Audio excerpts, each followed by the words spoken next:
நாம் கண்களை மூடி ஆண்டவரை நோக்கி பார்ப்போம். ஆண்டவருடைய வார்த்தையை நாம் தியானிக்கும் முன்னாடி ஆண்டவரே என்னோட பேசுவேன் ஆண்டு கேட்போம். ஆண்டவரே இந்த அருமையான மும்பை பட்டணத்தில் இந்த அருமையான மெத்தடிஸ்ட் சர்ச்சில் இந்த அருமையான சகோதரிகளோடு பேச கொடுத்த தருணத்துக்காக ஸ்தோத்திரம்.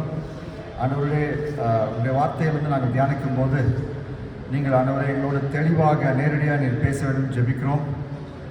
எத்தனையோ கேள்விகள் எங்கள் வாழ்க்கையில் உண்டு, எத்தனையோ பிரச்சனைகள் எங்கள் வாழ்க்கையில் இருக்கிறது. அந்த கேள்விகள் அந்த பிரச்சனைக்கு நேரடியாக இந்த பைபிள் கேரக்டர் ஸ்டடி எங்களோட அந்த கேரக்டர் ஸ்டடி மூலம் நீங்கள் இடைப்பட வேண்டும் என்று ஜெபிக்கிறோம். எங்கள் வாழ்க்கையை மாற்ற வேண்டும் என்று ஜெபிக்கிறோம். ஆவியானவர் எங்களோடு பேச வேண்டும் என்று ஜெபிக்கிறோம். இந்த ஜெபத்தை இயேசு நாமத்தில் கேட்டுக்கொள்கிறேன் பிதாவே, ஆமென் ஆமென். ஸோ இன்றைக்கு ஒரு சிம்பிளான பைபிள் கேரக்டர் ஸ்டடி நான் பண்ண போகிறேன். ஒருவேளை அந்த கேரக்டரை குறித்து நீங்கள் அதிகமாக சிந்தித்திருக்காமல் இருக்கலாம், என்றாலும் ஆண்டவர் உங்களோடு பேசுவார். அதுக்கு முன்னாடி என்னுடைய மெசேஜ் ஆரம்பிக்க நான் ஒரு டிஸ்க்ளைமர், இங்கிலீஷில் டிஸ்க்ளைமர்னு சொல்லுவாங்க, தமிழ் எனக்கு எப்படின்னு சொல்ல தெரியல. ஸோ நான் 16 வயசுலேருந்து நான் பிரசங்கம் பண்ணுறேன். எனக்கு 49 வயசு ஆகுது. ஆனால் என்னுடைய வாழ்க்கையில் எல்லா அந்த 16 வயசுலேருந்து இப்போ வரைக்கும் நான் இங்கிலீஷில் தான் பிரசங்கம் பண்ணியிருக்கிறேன். ஆனாலும் இப்போது நாங்கள் கடந்த 2-3 வருஷங்களாக சென்னையில் இருக்கிறதுனால பல தமிழிலே பேசுகிற வாய்ப்புகள் எனக்கு வருகிறது. அதை என்னுடைய மானத்தை யோசித்து, என்னுடைய ரெப்யூட்டேஷனை யோசித்து நான் நிறைய நாள் வேண்டாம்னு சொல்லிட்டு இருந்தேன். ஆனாலும் ஆண்டவர் எனக்கு பேசினார், உன்னுடைய ஓட்ட தமிழை வச்சே கூட நீ பிரசங்கம் பண்ணால் நான் கிரியை செய்வேன், நீ ரெடியாக இருக்கிறியா? உன்னுடைய மானம் முக்கியமாக இல்லாட்டி என்னுடைய தேவராஜ்ய கட்டுமான பணி முக்கியமா அப்படின்னு கேட்டார். ஆண்டவரே, உன்னுடைய தேவராஜ்யம் என் மூலமாக கட்டப்படணும், அதுதான் எனக்கு முக்கியம். என் மானம் மரியாதைலாம் எனக்கு இல்லை, அதில் நான் சிலுவையில் நான் அரைஞ்சிடுறேன் அப்படின்னு சொன்ன உடனே ஆண்டவர் எனக்கு கிருபை கொடுக்குறாரு. ஆனாலும் கொஞ்சம் பிழைகள் அதிகமாக இருக்கும். நீங்கள் அதெல்லாம் பொருட்படுத்தாமல் நீங்கள் என்னோட வர வேண்டும்னு நான் கேட்டுக்கொள்கிறேன். சரியா? அதாவது இங்கே மும்பை பட்டணத்தில் இங்கே வான்கடே ஸ்டேடியம் அப்படின்னு ஒரு ஸ்டேடியம் இருக்குது, கிரிக்கெட் ஸ்டேடியம். அந்த கிரிக்கெட் ஸ்டேடியமில் நவம்பர் 2013 சச்சின் தெண்டுல்கர் அவருடைய கடைசி இன்டர்நேஷ்னல் மேட்சை விளையாண்டார். அந்த மேட்ச் விளையாண்ட பிறகு அந்த ஸ்பீச் கொடுத்தார். அந்த ஸ்பீச் அதிகமான மக்கள் அதை கேட்டாங்க. அந்த ஸ்பீச்சில் அவருடைய மனைவி அஞ்சலி அவர்களை குறித்து அவர் பேசினார். அவர் சொன்னார், நான் கிரிக்கெட்டில் எனக்கு நிறையா பார்ட்னர்ஷிப்லாம் இருந்துச்சு. 300 ரன்னுக்கு மேலாக, 200 ரன்னுக்கு மேலாக, விவிஎஸ் லக்ஷன் கூட, ராகுல் டிராவிட் கூட எல்லாம் நிறைய பெரிய பார்ட்னர்ஷிப்பில் எனக்கு கிரிக்கெட்டில் இருந்துச்சேன். ஆனால் அதெல்லாம் விட முக்கியமான பார்ட்னர்ஷிப் என்னுடைய மனைவியோடு இருந்த பார்ட்னர்ஷிப். அவங்க சொன்னாங்க, Anjali being a doctor was there before her was a wonderful career. என்னுடைய மனைவி ஒரு டாக்டர், அவங்க முன்னாடி ஒரு சூப்பரான கெரியர் இருந்துச்சு. ஆனால் அதெல்லாம் தள்ளி வச்சுட்டு என்னையும் என்னுடைய பிள்ளைகள் காரியத்தையும் அவர்கள் நன்றாக கவனித்ததுனால நான் ஒரு சக்ஸஸ்ஃபுல் கிரிக்கெட்டராக நான் மாறினேன் அப்படின்னு சொல்கிறாப்புல. அது மட்டும் இல்லை, என்னுடைய கிரிக்கெட் டென்ஷனெல்லாம் வீட்டில் நான் அதை காட்டுவேன். I will bearing with all my fuss and frustrations. என்னுடைய ஃபஸ்ஸிங், என்னுடைய ஃப்ரஸ்ட்ரேஷன், என்னுடைய கோபங்கள் எல்லாத்தையும் அவங்க பொருட்படுத்தாமல் நான் பேசின எல்லா நிறைய ரபிஷான திங்ஸ் எல்லாம் என் வீட்டில் பேசுவேன். அதெல்லாம் பொருட்படுத்தாலும் என்னோட பேர் பண்ணாங்க, என்னோட பக்கத்துலேயே நின்னாங்க, என்னுடைய அப்ஸ்லையும் டவுன்ஸ்லையும் கூட இருந்தாங்க. அதுதான் என் வாழ்க்கையில் இருக்கிற ஒரு பெரிய பார்ட்னர்ஷிப். பாருங்கள், ஒருவேளை ஆண்டவராக இயேசு கிறிஸ்துவை தெரியாத ஒரு பெண்மணி கூட ஒரு மனுஷனுடைய சக்ஸஸ், இந்தியாவிலே அதிகமாக பேசப்படுகிற ஒரு நபருடைய சக்ஸஸுக்கு ஆண்டவரால் பயன்படுத்தப்பட்டிருக்கிறாங்கன்னு நம்ம சொல்லலாம். அப்படிப்பட்ட ஒரு பெண் நான் குறித்து தான் நான் பேச போகிறேன். அவங்க பேர் ஜிப்போரா. ஜிப்போரா மோசேவுடைய மனைவி. எத்தனை பேர் முழு மெசேஜ் ஜிப்போரா பற்றி கேட்டிருக்கீங்க? கை தூக்கி பார்க்கலாம். கேட்டிருக்கீங்களா? முழு மெசேஜ் ஃபர்ஸ்ட் பாயிண்ட் கடைசி பாயிண்ட் வரைக்கும். ஓகே, சரி. நீங்கள்லாம் வேதத்தில் ரொம்ப தேர்ச்சி பட்டவர்கள் என்றாலும் என்னுடைய செய்தியும் நீங்கள் கேளுங்க, ஆண்டவர் உங்களோடு பேசுவார். ஸோ முதலாவது வந்து ஜிப்போரா வந்து அவள் ஒரு ஒரு அன்பு செலுத்துகிறவள், உங்களுடைய பெர்மிஷனோட அவள் ஒரு காதலியாக இருந்தாள் என்று நான் சொல்ல முடியும். எக்ஸடஸ் யாத்ராமம் chapter 2 verse 16 to 21. Exodus chapter 2 verse 16 to 21 நம்ம பார்க்கும்போது நீங்கள் நான் ஆங்கிலத்தில் சில காரியங்களை சொல்லுகிறேன், நீங்கள் தமிழ் பைபிளை நீங்கள் பார்க்கலாம். ஸோ அங்கே ஒரு நாள் வந்து ஜிப்போராவும் அவருடைய தங்கச்சியோ அக்காவோ 7 பெண் குமார்த்திகள், அவளுடைய தகப்பன் வந்து மீதியான் தேசத்தினுடைய ஆசாரியனாக இருந்தான். அவர்கள் தண்ணீர் எடுக்க ஒரு இடத்துக்கு போகும்போது அங்கே அவர்களுக்கு ஒரு பிரச்சனை ஏற்படுகிறது. என்ன பிரச்சனை? அங்கே இருக்கிற ஷெப்பர்ட்ஸ், ஆட்டு மேய்க்கிறவர்கள்னால அவர்களுக்கு பிரச்சனை. அந்த தண்ணீர் எடுக்க அவங்கள உடலை, ஒருவேளை அவர்கள் எல்லாரும் பெண்களாக இருந்தனால அவங்கள கேலி செஞ்சுருக்கலாம். என்ன பண்ணாங்கன்னு எனக்கு எக்ஸாக்டாக பைபிளில் சொல்லலை. அப்போ வந்து மோசே அதை கண்டு அவர்களுக்கு ஒத்தாசையாய் வந்தான். ஒத்தாசையாய் வந்து அவங்களுக்கு ஒரு ஹீரோ போல அவங்கள வந்து எல்லாரையும் அந்த ஷெப்பர்ட்ஸ் தொல்லையிலேருந்து அவன் மீட்டுட்டு இவங்க தண்ணியெல்லாம் எடுத்துகிட்டு வீட்டுக்கு வராங்க. அவங்க அப்பா கிட்ட இந்த நடந்ததெல்லாம் சொல்கிறாங்க. அப்பா கேட்குறாரு, 20 வசனம், Exodus chapter 2 verse 20. Then where is he? Why have you left the man? Call him that he may eat bread. அவனை எப்படி நீங்கள் அங்கேயே விட்டுட்டு வந்தீங்க, நம்ம வீட்டுக்கு கட்டாயம் கூப்பிட்டுக்கணும் இல்லை அப்படின்னு அவங்க அப்பா வந்து அவங்ககிட்ட சொல்கிறாரு. ஆனால் வேதம் சொல்லுகிறது யாத்ராமம் 2:21, Moses was content to dwell with the man and he gave Moses his daughter Zipporah. So அவருடைய மகளான ஜிப்போராவுக்கு திருமணமாக அந்த தகப்பனார் மீதியான் தேசத்தினுடைய ஆசாரியன் கொடுத்தார் என்று வேதத்திலே சொல்லுகிறது. நான் சமீபத்தில் ஒரு டைம்ஸ் ஆஃப் இந்தியாவில் ஒரு ஆர்டிக்கல் படித்தேன்.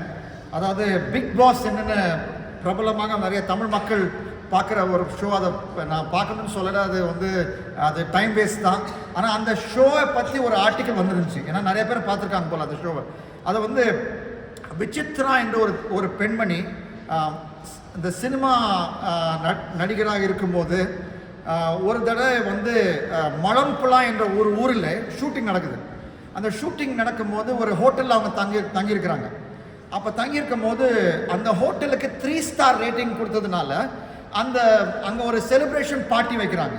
அந்த செலிப்ரேஷன் பார்ட்டியில் அந்த திரைப்படம், தெலுங்கு படத்தில் அந்த ஹீரோ வந்து அவங்கள மீட் பண்ணுறான். அவங்க பேர் கூட என்னன்னு தெரியாது. என் ரூமுக்கு வா அப்படின்னு சொல்கிறான். அவங்க வந்து அன்றைக்கி ரூம் போல் அவங்க ரூமில் படுத்துக்கிறாங்க. அவங்க எங்கேயுமே போகல, ரொம்ப பயந்து போயிருக்கிறாங்க. அப்புறம் அவங்க ரூமில் வந்து பயங்கரமாக பலத்தமாக கதவை தட்டுறாங்க. அவங்க திறக்கவே இல்லை. ஸோ இப்படி பிரச்சனை போய்கிட்டே இருக்கும் போது அந்த ஹோட்டலுடைய ஓனர் வந்து இதெல்லாம் கவனிச்சு கொண்டே இருக்கிறார். ஸோ அவர் வந்து உங்களுக்கு ஏதாவது உதவி தேவைன்னா என்கிட்ட சொல்லுங்கள் மேடம், நான் உங்களுக்கு ஹெல்ப் பண்ணுறேன் வந்து அந்த ஹோட்டலுடைய மேனேஜர் சொல்கிறாப்புல.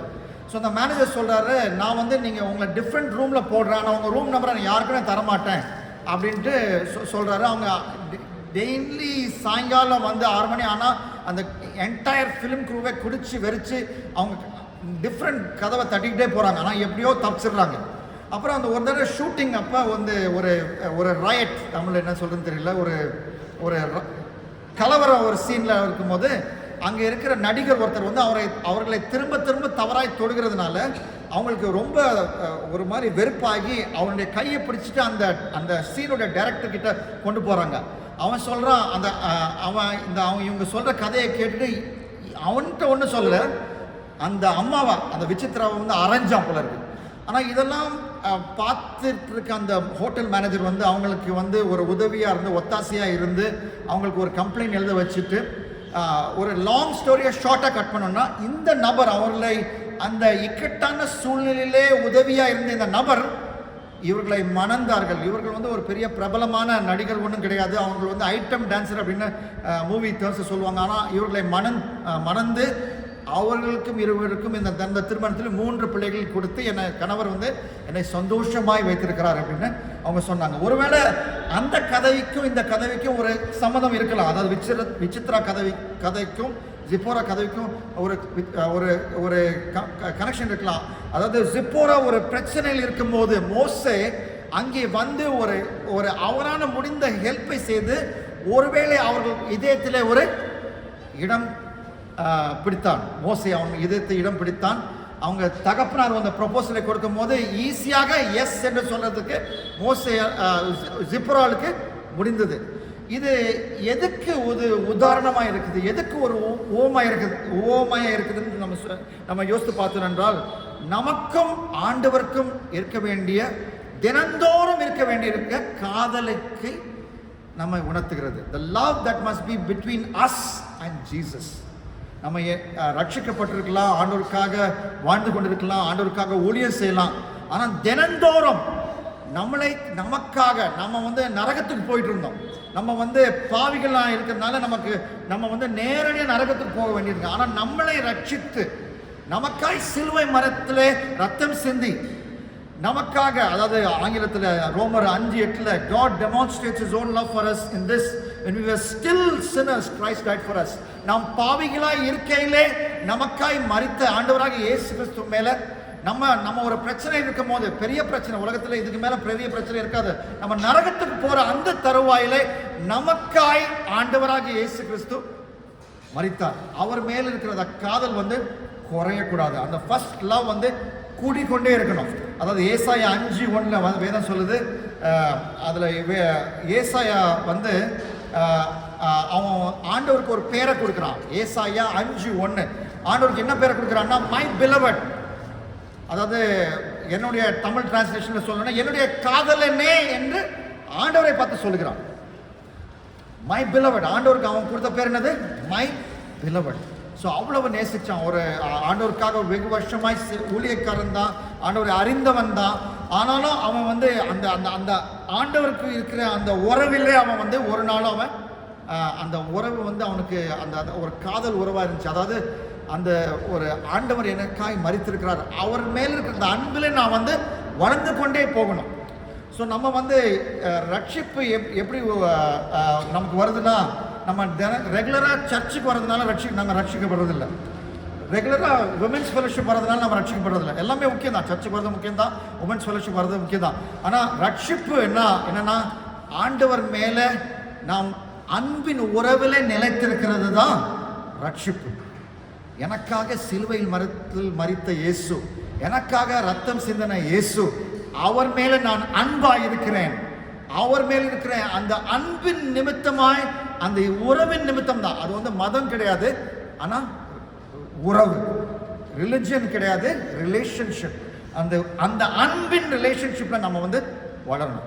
ஸோ அதுதான் ஜிப்போரா த லவர். முதலாவது ஜிப்போரா காதலி. ரெண்டாவது ஜிப்போரா ஒரு தாய். ஜிப்போரா ஒரு தாய். யாத்ராகமம் 2:21-22 வாசிக்கிறோம். Moses was content to dwell with a man and he gave Moses his daughter. அதாவது மீதியான்ல அந்த ஆசாரியன் மோசேக்கு தன்னுடைய மகள் ஜிப்போராவை கொடுக்கிறார்கள். ஓகே, 2:21-22 வசனம் சொல்லுது, she gave birth to a son. அவங்களுக்கு திருமணம் நடக்குது. திருமணம் நடந்த பிறகு எக்ஸடஸ் 2:22 சொல்லுது, யாத்ராகமம் 2:22 சொல்லுது வேதம், she gave birth to a son and he called his name Gershom, for I have been a sojourner in a foreign land. அவர்களுக்கு ஒரு மகனை, அந்த மகன் பேர் என்னது? கெர்ஷோம் என்று வேதம் சொல்லுகிறது. ஸோ இந்த காலத்தில் நம்ம காதுக்கே அந்த செய்தியெல்லாம் நம்ம காதில் கேட்கும் போது நம்ம காதுக்கே ஒரு பயங்கரம் ஏற்படுது. என்ன செய்தின்னா, சமீப காலத்தில் பெங்களூர் பட்டணத்தில் ஒரு நல்ல வேலை, ஒரு கம்பெனிக்கு சிஇஓ. அந்த அம்மா 39 வயசு, பெங்களூர்லேருந்து கோவா போயிட்டு நியூ இயர் பிறந்து ஐ திங்க் 1ஆம் தேதி 2ஆம் தேதி 3ஆம் தேதி இந்த ஜனவரியில் நடந்தது. ஜனவரி 2024 நடந்துச்சு. ஒரு நல்ல ரிசார்ட்டில் ஒரு ரூம் எடுத்துகிட்டு அந்த அம்மாவுக்கு 4 வயது மகன். அந்த கொஞ்சம் 2-3 நாள் தங்குறாங்க. அப்புறம் அவங்க ஒரு நாள் காலையிலே ரிக்வெஸ்ட் பண்ணி கேட்குறாங்க, நான் திரும்ப நான் ஊருக்கு போகணும், எனக்கு கேப் புக் பண்ணித்தாங்க. எங்கே கேபு? பெங்களூர்லேருந்து கோவாலேருந்து பெங்களூர். அந்த ஹோட்டல்காரங்க சொல்கிறாங்க, என்ன கோவாலேருந்து பெங்களூர் கேப் போனால் ரொம்ப செலவாகுமே, நீங்கள் ஃப்ளைட்லேயே போகலாமே, ஃப்ளைட்டே சீப்பாக இருக்கும். இல்லை எனக்கு கேப் தான் வேணும் அப்படின்னு சொன்னாங்க. ஸோ கேப் அரேஞ்ச் பண்ணி கொடுத்தா அவங்க கேப்ல ஏறி போகிறாங்க. அப்புறம் அவங்க கொஞ்சம் யோசித்து பார்க்குறாங்க, ஒரு அம்மா வந்து ஒரு குழந்தையோடு இந்த ஹோட்டல் ரூமுக்கு வந்தாங்களே, ஆனால் அந்த குழந்தைய காணுமே. அப்புறம் அங்கே போய் ரூமை க்ளீன் பண்ணும்போது ஒரு டவலில் வந்து பிளட் ஸ்டெயின் இருக்குது. அதனால் பிளட் ஸ்டெயினை பார்த்து போலீஸ்க்கு கம்ப்ளைண்ட் பண்ணி அந்த போலீஸ் வந்து சிசிசி கேமரா பார்த்து அந்த சிசி கேமராவில் வந்து அந்த அம்மா வந்து மகனோட வந்து தங்கியிருந்தாங்க ரூமில். ஆனால் போகும்போது காரில் போகும்போது கேபில் போகும்போது மகனே காணும் அப்படின்னு அவங்க கண்டுபிடிச்சி அப்புறம் அவங்க வந்து அவங்களுக்கு ஃபோன் போட்டாங்க. அவங்க அப்போ வந்து அவங்க ஆல்மோஸ்ட் 4-5 hours அந்த கேபில் போயிட்டுருக்காங்க. அப்போ அவங்க ஃபோன் எடுத்து உங்கள் மகன் எங்கன்னா, நான் ஏதோ தெரிஞ்ச ஃப்ரெண்டு எங்கள் கோவாவில் இருக்கிறாங்க, அவங்க வீட்டில் நான் விட்டுட்டேன் அப்படின்னு சொல்கிறாங்க. அப்புறம் அந்த அட்ரஸை கொடுங்கன்னா அட்ரஸ் கொடுத்தா அந்த ஃபேக் அட்ரஸ்.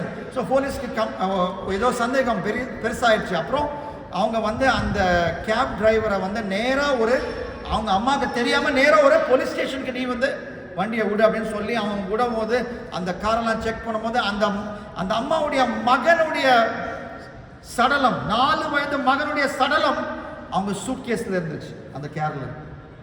நினைச்சு பார்க்க முடியுதா? ஆண்டவர் கிருபையாய் கொடுத்த மகனை வந்து தாயே கொன்று போட்டார்கள். இது இந்திய நாட்டு தேசத்தில் நடக்குது. ஒருவேளை நம்ம அந்த மாதிரி செய்யாமல் இருக்கலாம், யாருமே நம்ம அப்படி செய்ய மாட்டோம். ஆனால் ஆண்டவர் நமக்கு கிருபையாய் கொடுத்த பிள்ளைகளை நம்ம வந்து சரியாக வளர்க்குறோமா, அதாவது வேதத்தின் படியாக வளர்க்குறோமா, இல்லாட்டி நம்ம மனம் போல வளர்க்குறோமா, அதுதான் கேள்வி. ஸோ இன்றைய எங்களுக்கு ஆண்டவர் 2 பிள்ளைகளை கொடுத்துருக்கிறார். எனக்கும் என்னுடைய மனைவிக்கும். மகனுக்கு 20 வயசு ஆகிறது, மகளுக்கு 16 வயசு ஆகிறது. என்னுடைய மனைவி இமாஞ்சலின் வந்து அவர்கள் வந்து இந்த பிள்ளை வளர்க்குறதுல ரொம்ப கவனமாக இருப்பாங்க. என்ன கவனம்னா, அதாவது அவங்களுக்கு வந்து அந்த வேதம் நீதிமொழிகள் 13:24 என்ன சொல்லுதுன்னா, நீதிமொழிகள் 13:24 படி அந்த பிள்ளைகளை வளர்ப்பார்கள். He who spares the rod hates his son. அதாவது பிரம்பை கையாளாதவன் பிள்ளையை பகைக்கிறான். இதில் வந்து ரொம்ப தெளிவாக இருப்பாங்க. நாங்கள் வந்து எங்கள் பிள்ளைங்க சின்னதாக இருக்கும் போது நாங்கள் நிறையா குடும்பமாக நாங்கள் ட்ராவல் பண்ணி ஆண்டோட வசதி சொல்லுவோம். ஒரு தடவை எங்களை காருண்யா யூனிவர்சிட்டி கூப்பிட்டுருந்தாங்க. நாங்கள் மீட்டிங்கில் போய் அங்கே ஒரு ரூம் கொடுத்துருந்தாங்க. நாங்கள் எல்லாம் தங்கிட்டு இருக்கும்போது என் மகனும் மகளும் ஏதோ ஒரு குறும்பு பண்ணிகிட்டு இருக்கும்போது எனக்கு நல்லா ஞாபகம் இருக்குது. ஏன்னா அந்த படம் வந்து என்னுடைய ஃபேஸ்புக்கில் நாங்கள் அதை நான் தான் ஃபோட்டோ எடுத்து போட்டேன். அவங்களுக்கு நல்ல டிசிப்ளின், அடி உத. ஏன்னா அந்த ரூமில் இருந்துட்டு குறும்பு பண்ணிட்டு இருந்தாங்க. ஸோ அவன் வந்து என்னுடைய மகனும் மகளும் அவளை வந்து பாவம் போல பார்க்குறாங்க. அதை வந்து நான் அது ஒரு கண்கொள்ளா காட்சி எனக்கு ஸோ அதை நான் ஒரு அழகாக ஃபோட்டோ எடுத்து என்னுடைய மெமரிக்கு வந்து லைஃப் டைமாக மறக்கக்கூடாத ஒரு காட்சியாக அமைந்தது. ஸோ அப்படிப்பட்ட நானும் ஆடி கொடுத்துருக்குறேன், என்னுடைய மனைவி ஆடி கொடுத்துருக்கேன். அதனால வந்து பலர் சாட்சி சொல்லியிருக்கிறாங்க. அதாவது உங்கள் பிள்ளைங்க மட்டும் எப்படி இவ்வளோ வெல் பிஹேவ்டாக இருக்காங்க, எங்களுக்கு சொல்லிக் கொடுங்க. நாங்கள் ஒன்றும் எந்த மந்திரமும் பண்ணலை. வேதத்தின்படி அவர்கள் தப்பு பண்ணும்போது அவர்களை டிசிப்ளின் பண்ணணும். நம்ம அப்படி டிசிப்ளின் பண்ணலன்னா நம்ம பிள்ளைங்களை என்ன பண்ணுறோம்? வேதம் என்ன சொல்றது? we hate our children. அவர்களை நம்ம பகைக்கிறோம். அவர்களை கொல்ல கூட it's equivalent to even murdering them, I can say. நம்ம அப்படி பண்ண மாட்டோம். ஆனால் இந்த டிசிப்ளின் பண்ணாமல் அவர்களை வந்து மனம் போல போக விடுறது. அதாவது இந்த யங்கர் மதர்ஸ்லாம், நீங்கள் வயசானவங்களாம் இருக்கிறீங்க, மிடில் ஏஜில் இருக்கீங்க, சில யங் மதர்ஸ் இருக்கிறீங்க. ஆனால் யங்கர் ஜெனரேஷனுக்கு நான் என்ன பார்க்குறேன்னா, அவர்கள் வந்து பிள்ளைங்களுக்கு வந்து ஒரு ஐபேடை கொடுத்துட்றாங்க. ஐபேட்னா ஏதாவது ஒரு பேடை கொடுத்துட்றாங்க. ஆனால் பைபிளில் வந்து ஐபேடை கொடுக்கணும், ஐபேட் பேரண்டிங்கை பற்றி சொல்லலை. தப்பட், அதாவது ஹிந்தி வார்த்தை தப்பட் என்னது? ஐபேட் பேரண்டிங் வந்து பைபிள் சொல்லலை. தப்பட், அதாவது பிள்ளைங்களை வந்து தப்பு பண்ணால் அவங்கள வந்து ஒரு தப்பட் கொடுக்கணும், நல்ல அடி கொடுக்கணும். அதுதான் பிப்ளிக்கல் பேரண்டிங். ஐபேடை கொடுத்துட்டு நம்ம வேலையை பார்த்துட்டு போகிறதுக்கு அப்படி பண்ணால் நம்ம பிள்ளைகளை வெறுக்கிறோம், அவர்களை கொலை கூட செய்கிற அளவுக்கு அது வந்து ஆகும் என்று நான் சொல்ல முடியும். So ஜிப்போரா the lower, ஜிப்போரா the mother. மூன்றாவது ஜிப்போரா த டிஃபெண்டர். ஜிப்போரா த டிஃபெண்டர். யாத்திராகமம் 4வது அதிகாரம் 24 வசனம்லேருந்து 26 வசனம் நம்ம பார்க்கும்போது ஆண்டவர் வந்து யாத்திராகமம் 4:24-26 ஆண்டவர் வந்து மோசேயை கொல்ல ஒரு பிளான் போடுகிறார். ஐயோ, ஆண்டவர் அன்புள்ள தேவனை, அவர் போய் எப்படி மோசே வந்து ஒரு பெரிய ஒரு தலைவனாச்சே, அவனை போய் எப்படி கொல்ல முடியும் அப்படின்னா, வேத பண்டிதர்கள் வந்து இந்த அதிகாரத்தை அதிகமாக வாசித்து பல ஸ்டடீஸ் எல்லாம் பண்ணி காரணம் சொல்லியிருக்காங்க. 2 காரணம் ஏன் ஆண்டவர் வந்து மோசேயை கொல்ல முயற்சித்தார். 1வது காரணம் வந்து என்னன்னா, மோசேக்கு வந்து விருத்த சேதனம் மோசே பண்ணல. ஏன்னா அவன் குழந்தையா இருக்கும் போதே அவங்க தாயார் என்ன பண்ணாங்க, அவனை நதிக்குள்ள போட்டுட்டாங்க. எதுக்கு நதிக்குள்ள போட்டாங்க? அவன் எப்படியாவது தப்பிச்சு வலிச்சு போனான். ஏன்னா எல்லா ஆண் குழந்தைங்களும் அந்த ராஜா வந்து கொல்ல முயற்சி செய்தான். அவன் ஒருவேளை அவனுக்கு விருத்த சேதனம் பண்ணியிருந்தா அவன் யூத குலத்து பிள்ளை என்று அவனை கொல்றதுக்கு இன்னும் அதிகமாக சான்ஸ் இருக்குது. அதனால என்ன சொல்லியிருக்காங்க, மோசேக்கு குழந்தையா இருக்கும் போது அவங்க அம்மா வேணும்னே வந்து விருத்த சேதனம் பண்ணல. அப்புறம் ஆண்டவர் அவனோடு பேசினார். ஆண்டவர் அவனுக்கு நிறைய காரியங்களை சொன்னார். வேதத்தில் முதல் 5 புத்தகங்களும் அவன்தான் ஆவியானவர் உணர்த்தினால் எழுதினான். அப்புறம் ஆதியாகமம் 17வது அதிகாரத்தில் அந்த விருத்த சேதனத்தை குறித்து ஆண்டவர் கொடுத்த கட்டளை குறித்து அவனே எழுதுகிறான். ஆனால் விருத்த சேதனத்தை குறித்து அவன் எழுதினான், பிரசங்கம் பண்ணினான். ஆனால் அவனுக்கே விருத்த சேதனம் பண்ணல. பிரசங்கம் மட்டும் பெருசாக இருக்குது, ஆனால் அவனே வந்து விருத்த சேதனம் பண்ணலை. அப்புறம் அவனுடைய அவனுக்கு ஒரு ஆண் குழந்தை பிள்ளை பிறந்துச்சுல்ல, அந்த மோசேயின் பிரயாணத்தின்படி 8வது நாள் அவனுக்கு விருத்த சேதனம் பண்ணணும். ஆனால் அவனுடைய மாமனார் வந்து யூத மாமனார் கிடையாது, ஜூஷ் மேன் கிடையாது, இஸ்ரேல் நாட்டுக்காரர் கிடையாது. அவர் வந்து யார்? மீதியானைட் சடங்காச்சாரத்தின்படி விருத்த சேதனம் வந்து எல்லாருக்கும் பண்ண மாட்டாங்க. பண்ணினாலும் கல்யாணத்துக்கு முன்னாடி பண்ணுவாங்க. ஸோ ஒருவேளை அவன் நினச்சிருக்கலாம், எனக்கும் விருத்த சேதனம் வேண்டாம், என் பிள்ளைக்கும் வேண்டாம். ஏன்னா அப்போ தான் மாமா வந்து சந்தோஷமாக இருப்பார், மாமாவை வந்து நல்லா காக்கா பிடிக்கலாம். மாமா சடங்காச்சாரத்துப்படி நம்ம வந்து விருத்த சேதனம் அவன் பிள்ளை வளர்ந்த பிறகு பண்ணலாம், தேவைப்பட்டா பண்ணலாம் அப்படின்னு. ஸோ அதனால தான் மனைவிக்கு ஆண்டவர் ஏன் தன் தகப்பனை கொல்ல முற்படுகிறார். Why God wants to kill my husband in the instant. ஆண்டவர் வந்து அவளுக்கு ஒரு தேவதூதர் மூலமோ நேராக வந்தோ இதனால அவங்க ஹஸ்பண்டை கொல்றேன்னு சொல்லலை. ஆனாலும் அவளுக்கு என்ன ரீசன் தெரிஞ்சு போச்சு. கரெக்டாக வந்து மகனை விருத்த சேதனம் பண்ணி அந்த ஃபோர்ஸ்கின், இங்கிலீஷில் ஃபோர்ஸ்கின், அந்த சதையை வந்து தூக்கி அவன் ஹஸ்பண்ட் மூஞ்சில் எறிகிறாங்க. அதுதான் நம்ம அந்த பேசத்தை கேர்ஃபுல்லாக பார்த்தா நம்ம கண்டுபிடிக்க முடியும் யாத்ராவும் 4ஆம் அதிகாரத்தில். ஸோ அவளுக்கு எக்ஸாக்டாக தெரியுது ஏன் ஆண்டவர் என் கணவன் மேலே கோபமாக இருக்கிறார்.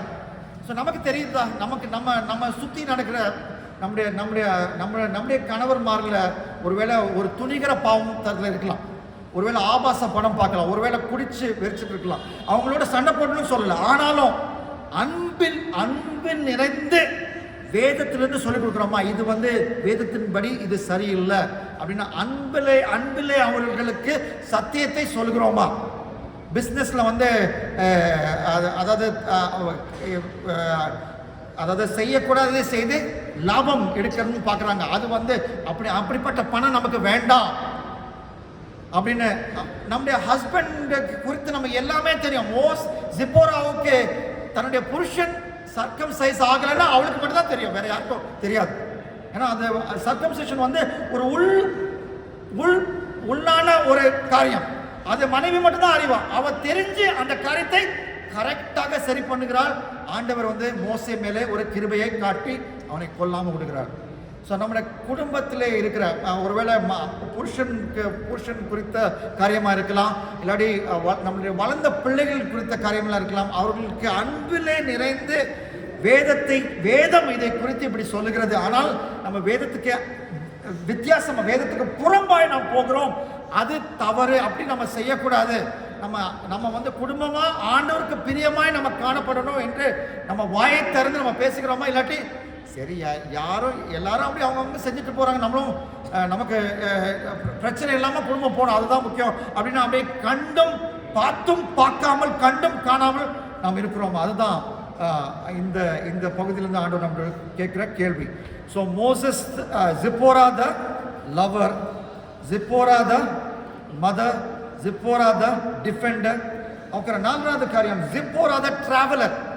அதாவது அவள் வீட்டை விட்டு வெகு தூரம் அவள் ஒரு டிராவல் பண்ண. என்ன டிராவல் பண்ணான்னா, எக்ஸரஸ் யாத்ராகமம் 18ஆம் அதிகாரம் 5ஆம் வசனத்தை நீங்கள் வாசித்து போகும்போது அதில் வந்து ஒரு இன்ட்ரெஸ்டிங்கான காரியம். அதாவது மோசேயுடைய மாமனார், அவர் பேர் ஜெத்ரோ அப்படின்னு அந்த வேதத்தில் போட்டிருக்குது. அவர் வந்து அவருடைய மோசேயுடைய பிள்ளைங்கள், மோசேயுடைய மனைவி, அவள் பேர் ஜிப்போரா. ஆனால் அந்த பகுதியில் அவள் பேர் போடப்படவில்லை. அவளை பற்றி தான் நம்ம பேசிட்டு இருக்கிறோம். ஸோ மோசேயுடைய மாமனார், அவருடைய பேர பிள்ளைகளோடு அப்புறம் அவருடைய மகள் ஜிப்போராவோட மோசையை பார்க்க செல்கிறார்கள். யாத்ராகமம் 18:5.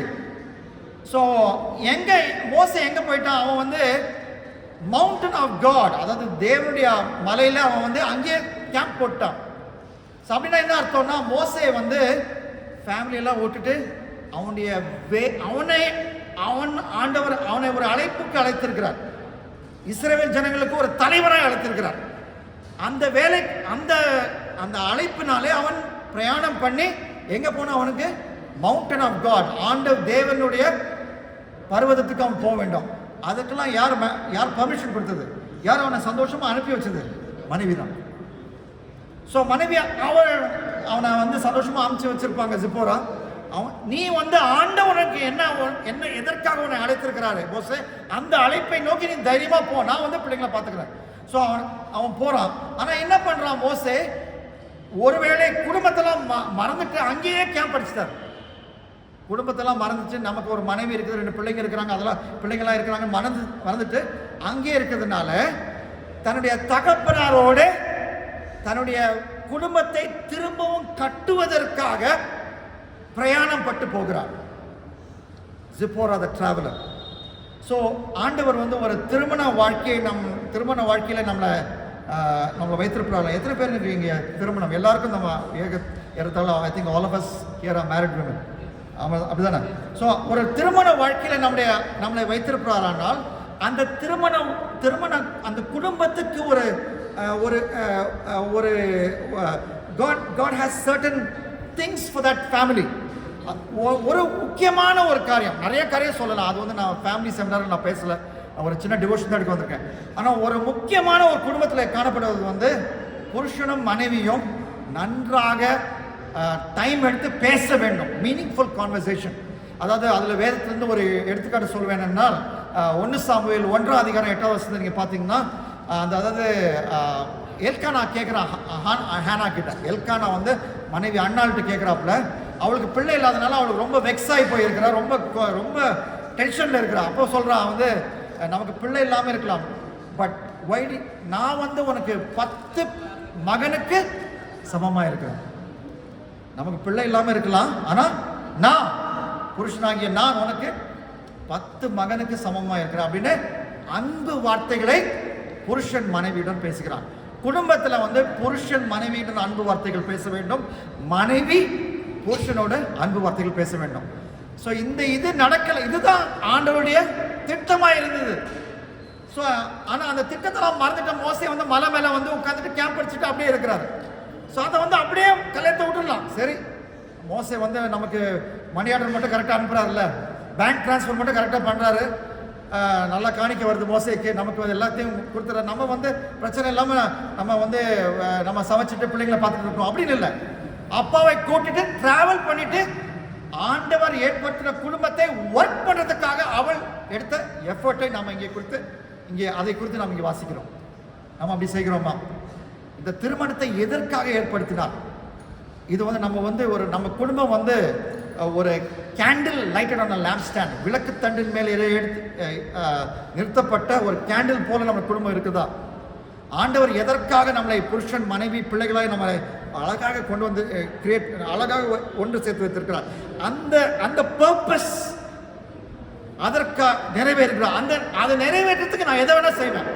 அப்பா கிட்ட வந்து என் கூட நீங்க கட்டாயம் வரணும், நான் வந்து தனியாலாம் போக முடியாது, அவ்வளோ தூரம் நம்ம வந்து பிள்ளைகளோடு போயிட்டு என்னுடைய கணவரை பார்த்து அவரோடு நம்ம டைம் ஸ்பெண்ட் பண்ணி பேசி நம்ம எல்லாரும் ஒரே இடத்துல இருக்கிறது மாதிரி ஒரு ஏற்பாடை செய்வோம் என்ற ஒரு ஏற்பாடுக்காக அவள் கஷ்டப்பட்டாள், பிரயாணம் செய்தாள். ஸோ அது வந்து நமக்கு சவாலாக இருக்கிறது. நம்மளும் அப்படி செய்ய வேண்டும். கடைசியாக நான் முடிச்சிட்டேன். நான் கடைசியாக ஜிப்போரா த சஃபரர், பாடுகளை அனுபவித்த ஜிப்போரா. நம்பர்ஸ், அதாவது எண்ணாகமம் 12ஆம் அதிகாரம் 1ஆம் வசனத்தை பார்க்கும்போது மோசேக்கு வந்து 2 கூட பிறந்தவர்கள் இருந்தாங்க. ஒன்று வந்து மிரியம், இன்னொன்று வந்து ஏரன். மிரியம் வந்து ஒருவேளை மிரியம் தான் மூத்தவன். எண்ணாகமம் 26ஆம் அதிகாரம் 59 வசனத்தை வாசிக்கும் போது, எண்ணாகமும் 26 59 வாசிக்கும் போது மிரியம் தான் மூத்தவன். அந்த மிரியம் என்ன சொல்றான்னா, மோசேயுடைய மனைவி யாரை குறித்து? ஜிப்போராளை குறித்து. அவள் because she was a Cushite woman. Cushite உமன்னா இந்த ஆப்பிரிக்கா தேசத்திலே கருப்பாக இருப்பாங்கல்ல, அந்த கருப்பாக அவளுடைய ஒருவேளை அவளுடைய நிறத்தை குறித்து மோசே வந்து தன்னுடைய தம்பி மோசே வந்து ஒரு குஷைட் உமன், அதாவது கருப்பு நிறமாய் இருந்த அந்த ஜிப்போராவை திருமணம் செய்ததை குறித்து தவறாக பேசினாள். அது எவ்வளோ கஷ்டமாக இருந்திருக்கும் ஜிப்போராவுக்கு. நிறைய பிரசங்கிமார் சொல்கிறாங்க, கிறிஸ்தவ வாழ்க்கையில் பிரச்சனையே இருக்காது, இயேசுகிட்ட வந்துட்டீங்கன்னா உனக்கு பிரச்சனையே இருக்காது, சந்தோஷமாக நீ வாழலாம், வியாதியே வராது, துன்பமே வராது, துயரமே வராது. சென்னையிலாம் வந்தீங்கன்னா ஒரு சர்ச்சில் நீங்கள் சாக கூட மாட்டீங்க. இயேசு நம்பினா நீங்கள் உங்களுக்கு சாவு கூட கிடையாது, வியாதி கிடையாது, சாவு கிடையாது அப்படின்னு வேத புரட்டர்கள் நிறைய பேர் இருக்கிறாங்க இந்த காலத்தில். ஆனால் பைபிளில் வந்து நீங்கள் ஓல்ட் டெஸ்டமெண்ட்லையும் பார்க்கலாம், புதிய ஏற்பாட்டிலையும் பார்க்கலாம், ஆண்டவராக இயேசு கிறிஸ்துவை நம்ம பின்பற்றினோம்னா நமக்கு பிரச்சனை கட்டாயம் உண்டு. பிரச்சனை வந்து அந்த ஓன் சிஸ்டர் லாய்ட்டே வருது. தமிழில் சிஸ்டர் லாக் எனக்கு என்னன்னு தெரியல டக்குன்னு. அவன் புருஷனுடைய அக்கா வீட்டிலேருந்தே வந்து அவருடைய ஸ்கின் கலரை பற்றி அவங்க பேசுகிறாங்க. என்ன கருப்பாக இருக்குது பாரு அப்படின்னு அவங்க கலரை பற்றி பேசுகிறாங்க. அது எவ்வளோ கஷ்டமாக இருந்திருக்கும். ஆனாலும் நான் நினைக்கிறேன், அதாவது எண்ணாகமம் 12:10 வந்து ஆண்டவருடைய கோபாக்கினை மிரியம் மேலே வருகிறது. மிரியமுக்கு வந்து லெப்ரசி, அதாவது ஸ்கின் டிசீஸ் வருது. மிரியமுக்கு என்ன வருது? அவளுக்கு அகேன்ஸ்டாக பேசின மிரியமுக்கு ஒரு ஸ்கின் டிசீஸ். ஆண்டவர் வந்து நீங்கள் ஆண்டவருக்காக நீங்கள் வைராக்கியமாய் உங்கள் குடும்பத்தை கட்டி எழுப்பும் போது ஆண்டவர் உங்களுக்காக வைராக்கியமாக வருவார். அதனால உங்களுக்கு விரோதமாய் பேசுறவங்க மேல் எல்லாருக்கும் லெப்ரசி வரும் நான் சொல்லலை. அவருடைய சித்தத்தின்படி ஆண்டவர் உங்களுக்காக வழக்காடுவார், உங்களுக்கு சப்போர்ட் பண்ணுவார். அதை நீங்க இப்ப காணலன்னா கூட மறுமையில நீங்க காணுவீர்கள். நீங்க மட்டும் ஆண்டவருக்காக வைராக்கியமா இருந்தா நீங்க ஆண்டவர் உங்களுக்காக வழக்காடுவார். மற்றவங்க யாருமே வழக்காடலன்னா கூட ஆண்டவர் வந்து வழக்காடுவார். ஸோ இந்த அவளை தவறான பேசின அந்த மிரியாமுக்கு என்ன வருது? ஒரு ஸ்கின் டிசீஸ் வருது. ஆனால் வேதம் சொல்லுகிறது 13ஆம் வசனம், numbers 12:13, numbers 12:13 Moses cried unto the Lord, "Oh Lord, please heal her." நான் நினைக்கிறேன் ஜிப்போராலும் தன்னுடைய புருஷனோடு சேர்ந்து, ஆண்டவரே என்னை தவறாய் பேசுகிற என்னுடைய சிஸ்டர் நீங்கள் வந்து அவர்களுக்கு சுகத்தை தாங்க அப்படின்னு அவள் வேண்டியிருப்பாள் என்று நான் நம்புகிறேன். எனக்கு வேதம் அப்படி சொல்லலை, அப்படி வேண்டியிருப்பாள் என்று நான் நம்புகிறேன். ஸோ நம்மளும் வந்து நம்ம மற்றவர்களுக்காய் ஜெபம் பண்ணுறவர்களாய் மாற வேண்டும். We should become people who pray for others. அதாவது வேதத்தில் வந்து யோபு மற்றவர்களுக்காக ஜெபம் பண்ணினான், அவன் இழந்ததை இரட்டிப்பாக பெற்றான். ஆபிரகாம் வந்து சொந்த மனைவியே மலடியா இருக்கிறாங்க, ஆனால் ஒருத்தர் பெண் மலடியா இருந்தாலும் அவங்களுக்கு ஜெபம் பண்ணும் போது வேதம் சொல்லுகிறது, அதை எப்போ அவன் ஜெபம் பண்ணானோ உடனடியாக சாராவுக்கு வந்து ஆண்டவர் வந்து ஒரு பிள்ளையை கொடுத்தார். ஸோ ஆண்டவர் மற்றவர்களுக்காக நாம் எப்பொழுது நம்ம பாரத்தோடு ஜெபம் பண்ணும்போது வேதத்தில் வந்து அட்லீஸ்ட் ரெண்டு ஸ்டோரி, அதாவது யோபின் கதை மூலமாகவும் ஆபிரகாம் கதை மூலமாகவும், ரெண்டு கதை மூலமாகவும் நம்ம மற்றவர்களுக்காக நம்ம எப்போ ஜெபம் பண்ணுறோமோ ஆண்டவர் நமக்கு கிருபையா அற்புதத்தை செய்கிறார் என்பது நம்ம பார்க்கிறோம். ஸோ அதனால் நமக்கு டைம் கிடைக்கும் போதெல்லாம் நம்ம இந்திய தேசத்துக்காக ஜெபம் பண்ணுவோம், டைம் கிடைக்கும் போதெல்லாம் ஊழியக்காரத்துக்காக ஜெபம் பண்ணுவோம், டைம் கிடைக்கும் போதெல்லாம் நம்முடைய அதாவது ஒரு பட்டியல் போட்டு ஆண்டவரே இந்த காரியத்துக்காக நான் ஜெபம் பண்ணுகிறேன் என்று அந்த மன்றாட்டு ஜெபத்திலே ஆண்டவர் நம்மளை பயன்படுத்துவாராக. ஸோ நம்ம கண்களை மூடி நம்ம ஜெபம் பண்ணலாமா? ஆண்டவரே, ஜிப்போரா மூலமாக என்னோடு பேசுனதுக்காக நம்ம சொல்லுவோம், எல்லாரும் சொல்லுவோம், ஆண்டவரே ஜிப்போரா மூலமாக என்னோடு பேசுனதுக்காக ஸ்தோத்திரம் ஆண்டவரே. ஆண்டவரே, உண்மை நான் இன்னும் காதலிக்க உதவி செய்யும், அந்த அன்பில் நான் வளர உதவி செய்யும். ஜிப்போரா அந்த லவரை குறித்து நான் பார்த்தோமே, ஜிப்போரா த மதர் என்றை குறித்து பார்த்தோமே. ஆண்டவரே, என் கொடுத்த பிள்ளைகளை நான் வந்து கண்டிப்போட டிசிப்ளினோட வளர்க்க உதவி செய்யும் ஆண்டவரே. ஜிப்போரா த டிஃபரெண்ட் ஆண்டவரே, என்னுடைய புருஷனில் காணப்படுகிற ரகசிய பாவங்கள் எனக்கு தெரியும். அந்த ரகசியத்தை பாவத்தை குறித்து அவர்களோட அன்பாய் பேசி, வேதத்தின் அடிப்படையில் பேசி, அந்த பாவத்திலிருந்து அவர்கள் வெளியே வர எனக்கு உதவி செய்ய அதனோட ஒரு கேட்டலிஸ்டாக அதோட ஆண்டவரே use me to bring my husband out of his secret sin அப்படின்னா ஆண்டவரை கேட்போம். ஆண்டவரே, என்னோட புருஷன் இந்த பாவத்திலிருந்து வெளியே வர்றதுக்கு என்னை பயன்படுத்தும் அப்படின்னு ஆண்டவரை சொல்லுவோம். ஜிப்போரா த டிராவல் ஆண்டவரே, பிரயாசப்பட்டு பிரயாணம் பண்ணி என் குடும்பத்தை எதற்காக உண்டாக்கினீரோ அந்த அந்த பிளான் ஆண்டவரே ஒர்க் அவுட் ஆக எனக்கு நான் கஷ்டப்பட்டு நான் வேலை செய்ய உதவி செய்யணும்னு ஆண்டவரை கேட்போம். அப்புறம் ஆண்டவரே, ஜிப்போரா த சஃபரர் ஆண்டவரே, எனக்கு உமக்காய் நான் வாழும்போது, உமக்காய் என் குடும்பத்தை கட்டும்போது பல பிரச்சனைகள் வரும், பல துன்பங்கள் வரும், பல துயரங்கள் வரும். ஆனாலும் என்னை துன்பப்படுத்தினவர்களுக்கு ஆண்டவரே, அவர்களுக்கு நான் வெஞ்சன்ஸ் எடுக்காதபடி, அவர்களை ரிவெஞ்ச் எடுக்காதபடி ஆண்டவரே அவர்களுக்காக ஜெபம் பண்ண எனக்கு கிருபை தாரும். அதன் மூலமாய் அவர்களுக்காக ஜெபம் பண்ணுகிற மூலமாய் கிடைக்கிற அந்த கிருபை அந்த ரிவார்டை நான் பார்க்க எனக்கு உதவி செய்யும் என்று ஆண்டவரை சொல்லுவோம். Lord, we thank you for speaking to us. ஆண்டவரே, இந்த அருமையான சகோதரிகளோடு நீர் பேசுனதுக்காக ஸ்தோத்திரம் ஆண்டவரே. அவர்களை வந்து ஒரு ஜிப்போராவாக மாற்றும் ஆண்டவரே. இங்கே இருக்கிற அனைவரும் ஆண்டவரே, அவர்கள் ஒருவேளை அவங்க பல வருஷங்களாக ஆண்டவரே ஒரு குடும்பஸ்திரியாக இருக்கலாம், ஒரு சில வருஷங்களாக குடும்பஸ்திரியாக இருக்கலாம், ஒரு புதுசாக ஒரு குடும்பஸ்திரியாக இருக்கலாம். ஆண்டவரே, whatever be the case, அவர்களை வந்து ஒரு ஜிப்போராவாக மாற்றி தேவனுடைய ராஜ்யத்துக்கு ஆசீர்வாதமாகவும் அவர்கள் குடும்பத்துக்கு ஆசீர்வாதமாக நீ மாற்ற வேண்டும் என்று ஜெபிக்கிறோம் ஆண்டவரே. அப்படியாக அவர்களை அர்ப்பணிக்கிறார்கள். அவர்கள் வாழ்க்கையை அவர்களை அர்ப்பணிக்கும்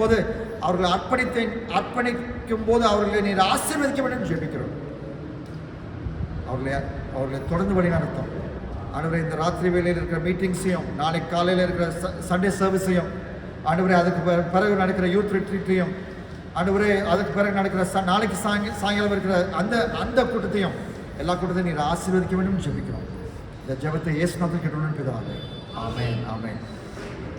ஒரு நிமிஷம் எடுத்துகிட்டு நான் வந்து இங்கிலீஷில் ஒரு சில புத்தகத்தில் நான் எடுத்துகிட்டு வந்திருக்கிறேன். ஃப்ரீ, அதாவது இந்த இங்கிலீஷ் மேகசின் தேவசித்த how to find God's will, இந்த மேகசின் வந்து ஃப்ரீ. ஒரு குடும்பத்துக்கு நீங்கள் ஒரு காப்பி நீங்கள் எடுத்துக்கலாம். அஃப்கோர்ஸ் ஈவினிங் கூட இருக்கும், பட் இப்போ கூட நீங்கள் எடுத்துக்கலாம். அப்புறம் gospel tracks, cricket based gospel track ஒன்று இருக்குது. அப்புறம் இன்னொரு ஜென்ரல் காஸ்பல் ட்ராக், இது வந்து காஸ்பல் ட்ராக். இதெல்லாம் வந்து ஃப்ரீயாக நீங்கள் உங்கள் ஃபேமிலியிலேருந்து எடுத்துக்கலாம். எங்கள் ஊழியத்தினால நாங்கள் ப்ரொடியூஸ் பண்ணுறோம். 3 புத்தகம் இருக்குது, 3மே இங்கிலீஷில் இருக்குது. பட் உங்கள் பிள்ளைங்களுக்கு யூஸ்ஃபுல்லாக இருக்கும், ஒரு சிலது உங்களுக்கு கூட யூஸ்ஃபுல்லாக இருக்கும். இது வந்து ஸ்ட்ரெயிட் டாக், அதாவது நம்ம பிள்ளைங்களுக்கு வந்து ஓப்பனாக நம்ம ஒரு சில காரியங்களை நம்ம சொல்ல முடியல, அதாவது அவங்களுடைய செக்ஷுவல் பாவத்தை குறித்து. ஆனால் வேதத்திலேருந்து நான் தெளிவாக அதை பற்றி எழுதியிருக்கிறேன். ஸோ இது வந்து ஒரு நல்ல டீனேஜர்ஸாக இருக்கலாம், அவங்க 20s இருக்கலாம், ஈவன் புதுசாக திருமணம் ஆகிருக்கலாம், அவர்களுக்கு வந்து நீங்கள் கொடுக்க வேண்டிய ஒரு அற்புதமான ஒரு நல்ல ஒரு வெகுமதி. வேதத்திலிருந்து தெளிவான அதாவது பாலுணர்வு சம்பந்தப்பட்ட காரியங்களை குறித்து வேதத்திலிருந்து counsel. So that is straight talk. இந்த புத்தகம் இருக்கிறது. இது வந்து 200 ரூபாய். ஸோ இன்னொன்று வந்து புக் ஆஃப் டேனியலில் வந்து ஒவ்வொரு சாப்டரும் படிச்சுட்டு அதுலேருந்து ஒரு ப்ராக்டிக்கல் டிவோஷன், டேனியல் இன் டெல்னா ஒரு கம்ப்யூட்டர் பேர். ஸோ டேனியல் டெல், இன்ற காலத்தில் டானியல் இருந்தார்னா அவன் எப்படி வாழ்ந்திருப்பான் அப்படின்னு ஒரு புத்தகம் நான் எழுதியிருக்கிறேன். தானியல் புத்தகம் வந்து அந்தி கிறிஸ்துவை பற்றி சொல்லுது. ஸோ ஒரு அந்தி கிறிஸ்துவை பற்றி ஒரு சாப்டர் இருக்குது. தானியல் புத்தகத்துலேருந்து எப்படி ஒரு ஸ்மால் குரூப்ஸை நம்ம செட் பண்ண வேண்டும் அப்படின்னு இருக்குது, அதை குறித்து கூட ஒரு சாப்டர் இருக்குது. ஸோ இந்த புத்தகம் வந்து 125 rupees. அப்புறம் இன்னொரு புத்தகம் வந்து good news for the Google generation, எப்படி இன்றைய வாலிபர்கள், இன்றைய ஒர்க்கிங் ப்ரொஃபஷனலுக்கு நம்ம இயேசுவை போல, இயேசு லூக்கா 13 அதிகாரத்தில் வந்து ஒரு டவர் கிராஷ் ஆகுது, அதை குறித்து பேசிட்டு மனம் திரும்புதல் செய்தி சொல்கிறார். அப்புறம் அப்போஸ்தலர் 17 அதிகாரத்தில் அப்போஸ்தலர் பால் வந்து ஏத்தென்ஸில் போகிறான். ஏத்தென்ஸில் வந்து உங்களுடைய போயட்ஸே இப்படி சொல்லியிருக்காங்க அப்படின்னு அவங்க சொன்னதை வச்சு அதை சுற்றி காஸ்பல் சொல்கிறான். ஸோ எப்படி இன்றைய நடப்பை சுற்றி காஸ்பல் சொல்கிறது அப்படின்னு இந்த புத்தகத்தை கூட வாழலாம். 3 புத்தகமும் சேர்த்து வந்து 500 ருபீஸ். நீங்கள் விரும்பினால் நீங்கள் வாங்கி கொண்டு போகலாம். இது வந்து அவைலபிள் இருக்குது. ஸோ இது யூஸ்ஃபுல். ஃப்ரீயாக இருக்கிறத வந்து நீங்கள் தயவுசெய்து எடுத்துகிட்டு உங்கள் பிள்ளைங்களுக்கு உங்கள் ரிலேட்டிவ்ஸ்க்கு உங்கள் ஃப்ரெண்ட்ஸ்க்கு நீங்கள் கொடுக்கலாம். தேங்க்யூ. God bless you. தொடர்ந்து எனக்காக ஜோம் பண்ணிக்கோங்க. ஆண்டுடைய கிருபை எனக்கு தேவைப்படுகிறது. ஏன்னா குறிப்பாக தமிழில் பிரசங்கம் பண்ணுறதுனால எனக்கு இன்னும் ஆண்டுடைய கிருபை தேவைப்படுகிறது. எனக்காக ஜோம் பண்ணிக்கோங்க. தேங்க்யூ.